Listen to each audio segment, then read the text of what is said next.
As the cliche goes, April showers bring May flowers. But usually what comes after is the heat and dryness of summer. Hello again, Essay here. And before the hot weather of the holiday shows up, you should indulge in my new short story, The White Cat, a free exclusive on Substack. The links are down below in description. Join Margot Thompson, a beautiful stage actress and recent widow who finds salvation in the form of a white cat during a night of terror. While checking out my oddball thriller, remember that my Glitch series is still available at Amazon and Barnes & Noble. The links are down below in the description. While you'll find my peculiar story about a white pussy entertaining, that doesn't mean I'm out of ideas. I still have more stories coming down the pike, so as long as I don't run into any mishaps,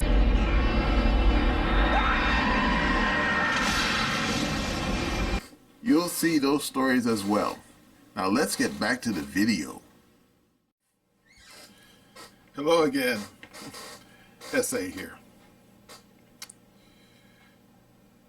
What does an act of God truly mean?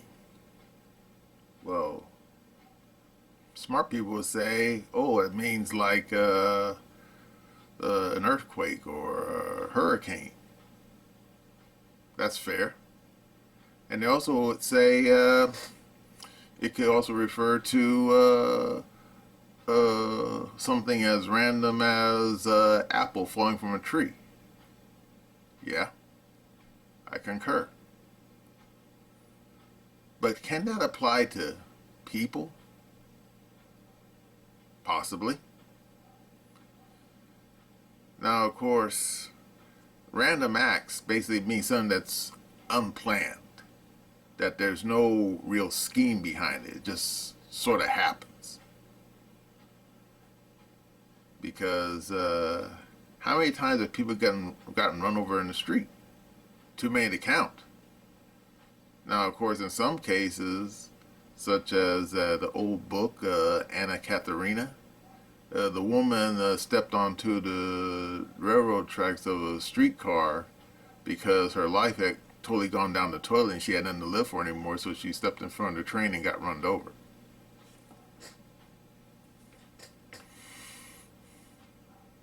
And then, of course, there was a similar incident that happened in Georgia in the 1930s when the woman who wrote Gone with the Wind, same thing happened to her. But if I remember correctly, I think they said, the official report said that she either was trying to catch the streetcar or was getting off the streetcar and she lost her footing and fell in front of the tracks and got run over.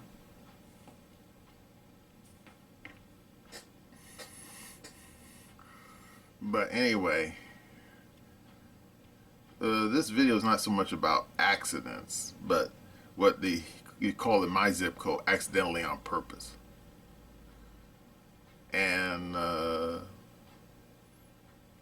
there's been a few instances where people seemingly at random would kill other people almost at random, almost accidentally. And in some cases, it's happened to prominent people. Yeah. For example, President Garfield back in the 1880s. Yeah, he was shot by this guy called Ghetto. And before he even snickered, no, his name was French, but it was spelt differently from the phrase ghetto, as in, Harlem. Just letting you know. Yeah. According to the history books, the guy was basically a kook, a crazy person. And indeed, he was supposedly declared insane a few years before he killed the president. But he had supposedly escaped. And apparently he had been wandering the world for a long time. And then he became fixated upon the president, Garfield. First, he tried to work for his campaign, even writing a speech for him, which never got read. And then he tried, after Garfield became president, he tried to get a a diplomatic post, which didn't succeed either. And being frustrated, he somehow borrowed some money to buy a pistol, and he was going to confront the president because he found the president was going to be at the local train station. Yeah, if I remember correctly, I think it was at the, yeah, I think it was called the Baltimore train station, which I think it still exists. Yeah, I think it still exists today. I think it's outside Washington, D.C. Why they call it the Baltimore train station, I don't know. I think it was part of a rail line that was referred to as the Baltimore rail line, but whatever. And he shot the guy. And he didn't die right away.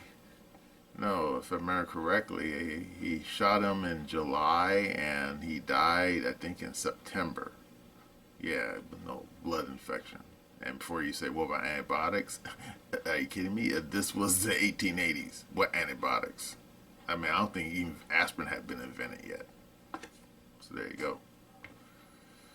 And it happened again to Huey Long, the guy who was a longtime governor of Louisiana back in the 1930s. And that one is a wild story. I remember reading about it back in the 20th century, because there was a big question mark as to whether Huey Long was even shot, by this guy. I think his name was, because my memory's kind of Swiss cheesy. Yeah, it's this guy named Weiss. And like I said, there was a real iffy about what was going on there, because apparently this guy Weiss, he was the in-law to this judge that supposedly Huey Long had a bee up his nose about, and he supposedly the governor engineered to have this judge removed. And Weiss confronted Huey Long immediately afterwards. And this is where the story gets really wonky, because the official story was that he had shot Huey Long, and then he in turn got killed by Huey Long's bodyguard detail. But then, many years later, I think it was like about 20 years later, the story changed. And they said that Weiss only confronted Huey Long and then, punched him in the jaw. And then that's when the security guards then shot this Weiss character. And wait for it, you ready? Apparently, one of the bullets from one of the security guards that hit this guy Weiss, he got killed, flat out, ricocheted and hit Huey Long in the chest, killing him. I guess that means you shouldn't have a shootout in the middle of a marble hall, huh? Yeah, in fact, I think if you go to, I think it happened at the state capitol in Baton Rouge. I think there's a place in that same hallway now where there is still a bullet hole in one of the damn marble columns where the shootout happened. This wasn't much of a shootout, but still. And then, of course, there was the one that happened with Ronald Reagan. Of course, that one is well documented, but I'm not really going to get into. But, yeah. So, but anyway, this video is not about the past events of seemingly random acts. This is about the here and now. Because anyone who's been paying attention knows about what happened to Trump, how he almost got killed. But it seems like as time moves forward, we've been getting dribs and drabs about the would-be killer. And the more we find out about him, apparently it seems less and less likely that he was part of a sinister plot. You know, like what happened with the with the Lincoln assassination. Because anyone who remembers that story knows that it wasn't just Lincoln that Booth and his cohorts were going to wipe out. They were intending to wipe out the entire federal government. Or, of course, JFK and Oswald, which even Robert Kennedy Jr. believes that he wasn't acting alone either. Okay? Now, I'm going to show you part of a video by Paul Joseph Watson, and he's got some really interesting information about this character who tried to make himself famous through murder. Okay, are you ready? Here we go. Day 6, more information, more questions than answers. Now we learn from an FBI briefing that Thomas Crooks wasn't shot dead by snipers until 26 seconds after he fired his first shot. One sniper took his eye off the scope, allowing the gunman to take several shots at the former president. And that these snipers were not even the ones who killed Crooks, despite them obviously being trained on him the whole time. Their view of the gunman was likely blocked by this tree, leaving snipers positioned 2 buildings behind them and further away to take out the shooter. Colin Rugg writes the development is odd because it suggests that multiple teams appeared to be looking at or towards Crooks, who somehow managed to get off a clear shot on Trump. CNN reports audio forensics suggest as many as 3 different weapons were fired at the Trump rally. Presumably those of the shooter, local law enforcement, and the Secret Service snipers. They spot the shooter acting suspiciously an hour before Trump walks out on stage. Pacing around near the building he would later scale to take the shot.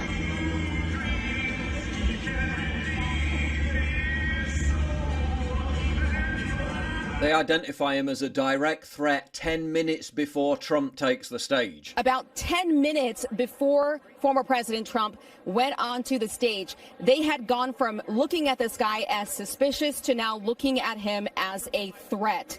That is coming from this briefing that the senators were in.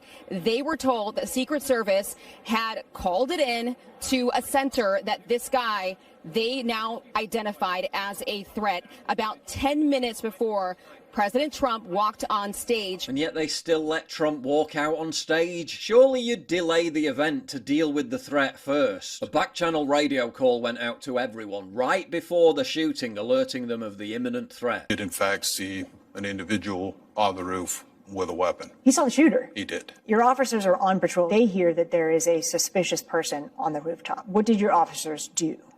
So our officers in the area started to converge on the building. My understanding is they did a full perimeter walk of the building. Weren't able to see up on the roof. 2 of the officers went to what appeared to be the lowest point from ground to roof. One of the officers actually boosted the second officer up high enough for him to grab hold of the roof. When he was able to pull his head up over the roof, he did in fact see an individual on the roof with a weapon. He saw the shooter? He did. And what did the shooter do? Turned towards him, had the barrel of his weapon pointed at the officer. At that point, the officer's hanging on to the side of the roof? Yes. Unable to pull a gun out? Unable to defend himself? Unable to reach his radio? Any of that, yeah. Strictly defensive movement for him to lower his head, duck, lost his own grip, right? Fell approximately 8 feet to the ground. That's a steep drop. It's a good drop, yes. Did he get hurt? He did. In that moment, did they realize there's a threat right now to the former president? They did. So both the boosting officer and the officer that fell were both on the radio, indicating that there was an individual on the roof that did in fact have a weapon. Who did they radio? So there was a blanket tactical channel being used. Everyone heard it. Everyone that was on that tactical channel heard it, yes. How much time between that radio communication and the gun being fired at the former president? That I don't have that information. Yet Trump's still allowed to walk out right in the line of fire. Here's what I'm hearing. There is an actual text record, so it's not disputable. There's text, phone text, you know what I mean, right? That this threat may have been recognized at about 5:01 p.m., an hour before Donald Trump got on stage. And there are some people telling me that there was a failure in the beginning to properly get that information out. I'm just telling you what I'm hearing, and let me give you the other side. The locals And some of the Butler County officials are disputing that, saying, hey, we told the Secret Service about the threat and they didn't do anything.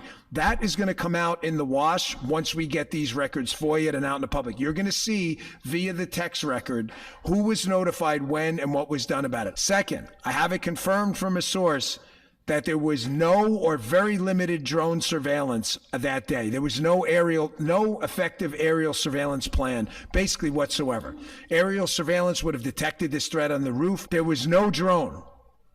So we can now confirm that, which is an absolutely abominable security plan. ABC News reported law enforcement officials told lawmakers Secret Service, quote, snipers spotted him on the roof at 5:52. The shooting happened at 6:12, 20 minutes later. Because of all this, Marsha Blackburn demanded that Secret Service Director Kimberly Cheatle resign. Then Mrs. Slopey Roof was angrily confronted by senators at the RNC. No shame, no concern, to protect the presidency of anyone.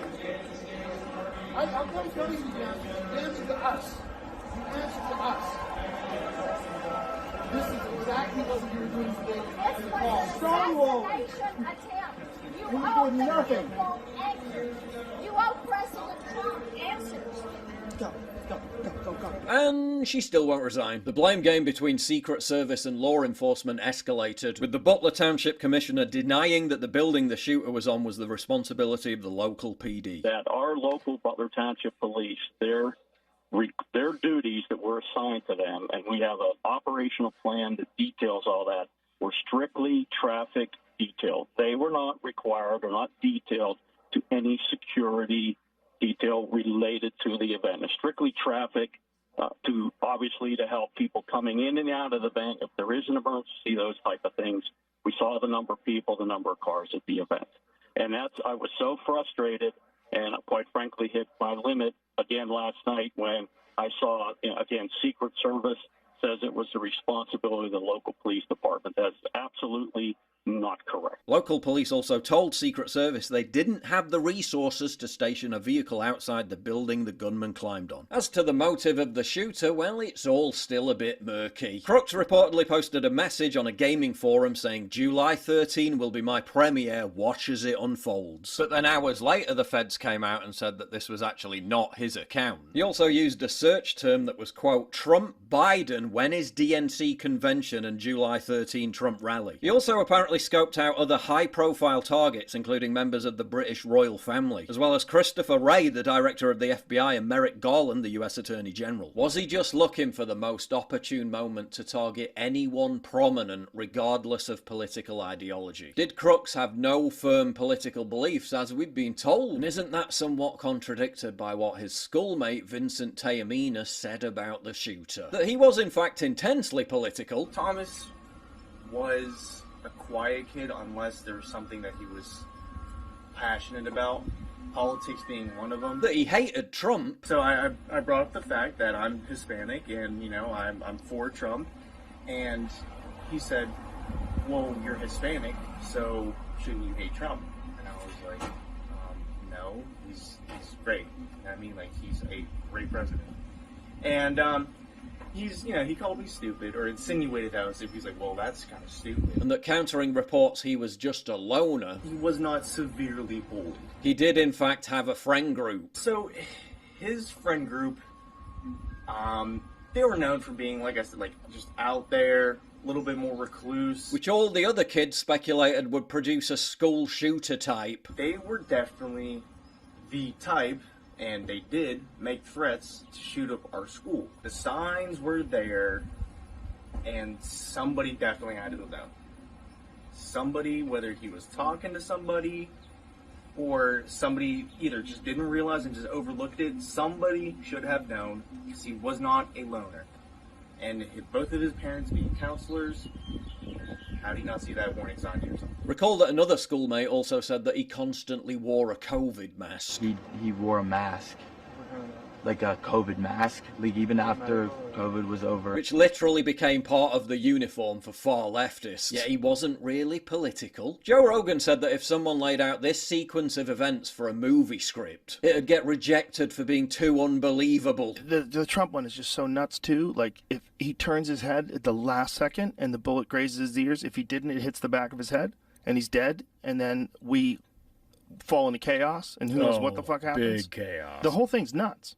The whole thing stinks of either incompetence or a design, or we're in the Matrix. Somehow or another, he talked himself into trying to assassinate the president as a lone gunman in Pennsylvania, got on top of a roof, either through sheer incompetence or for some other reason. He actually gets a shot off, and the president just moves his head at the right time. Like, the whole thing is, if it was in a movie, I'd be like, shut the fuck up. Meanwhile, despite all his boosters, Biden caught COVID again and immediately had to suspend his campaign, with the White House saying he had mild symptoms. But according to MSNBC's Joy Reid, it's no different from what happened to Trump. His survival of that and bouncing right back and going right to his convention is being conveyed in the media world as a sign of strength.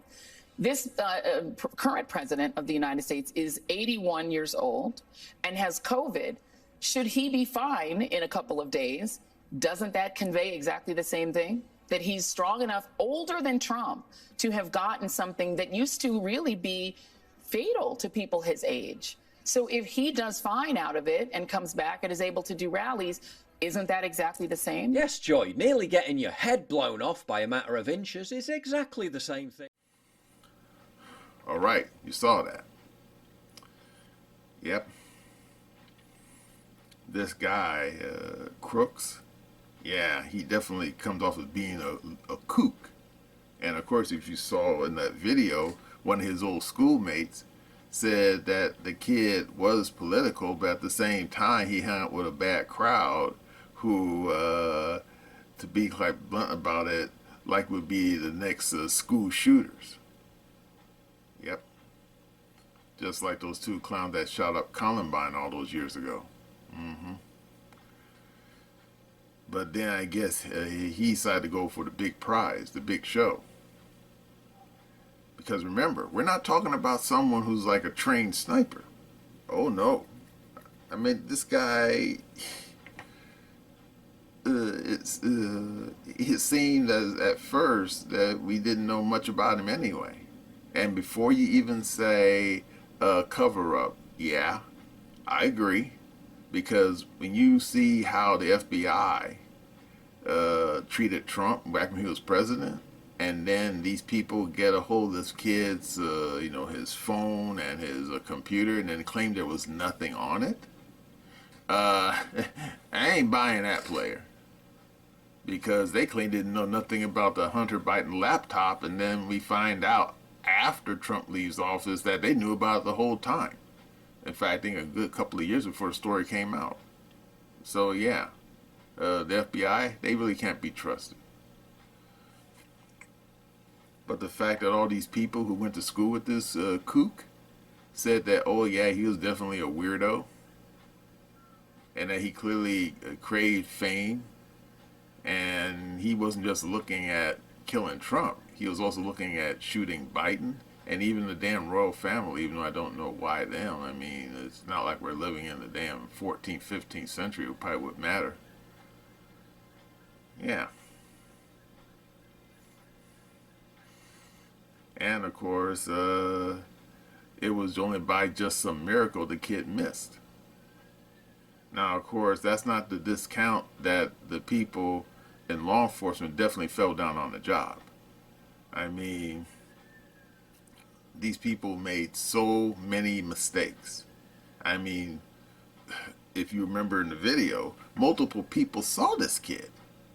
And even law enforcement saw this kid, but they were just totally almost at their wits' end to do anything about it. I mean, if you saw in the video, the damn local sheriff was talking about how two of his deputies actually saw the kid on the roof and tried to get a closer look, but they didn't have any kind of way of getting up on the roof. So they were basically, doing a damn a totem pole like a human ladder to get a look on the roof, and they were able to get the look on the roof. But unfortunately, once they got up there, they couldn't do anything about it because they were just barely hanging on by their fingernails. So. Yeah. And it was only by if you remember in the video, a second group of counter snipers working for the Secret Service on a different roof who actually shot the kid, not the ones that we've been seeing in the news reports. I mean, they couldn't hit shit because apparently they couldn't see the kid. Apparently there was a tree in the way.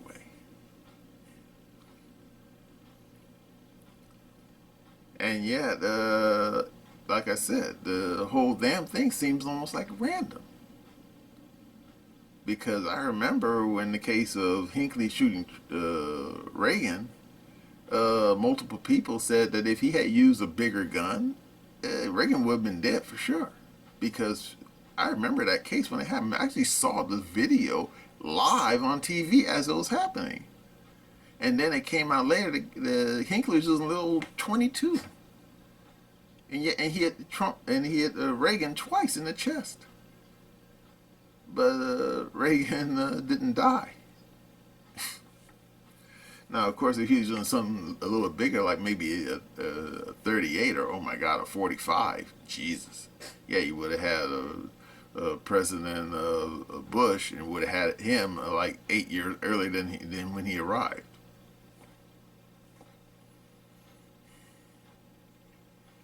So what can you chalk up to this whole incident as just being a random occurrence?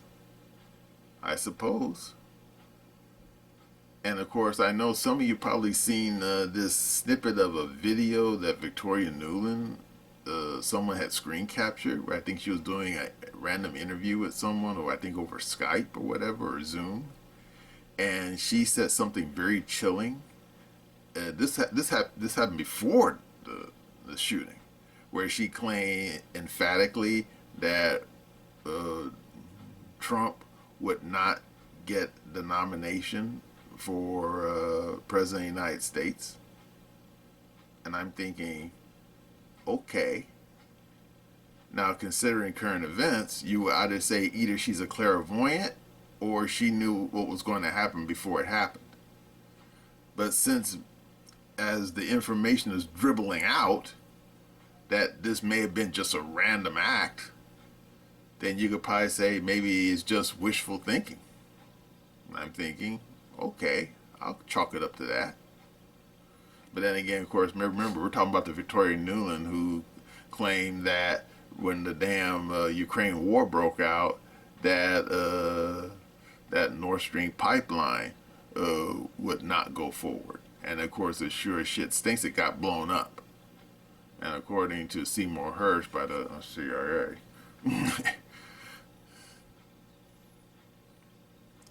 So what happens now? Well, unless you have more kooks falling out of the trees, metaphorically speaking, I guess Trump should be okay. Because I remember someone said a long time ago, lightning doesn't strike twice in the same place. And before you even mention Gerald R. Ford, yeah, I know. Even though he was president for only 2 years, you had two kooks who tried to kill him on 2 separate occasions. Didn't succeed, but there you go. So I guess considering that history, yeah, maybe Trump should watch his back. Because if we have a Gerald Ford scenario, we could have another kook coming after him with a gun. Again. And if that happens, we can only hope that he turns his head again and misses that bullet. Just saying. Well, that's all I gotta say about this crazy set of circumstances involving the Trump assassination attempt. And that's my opinion.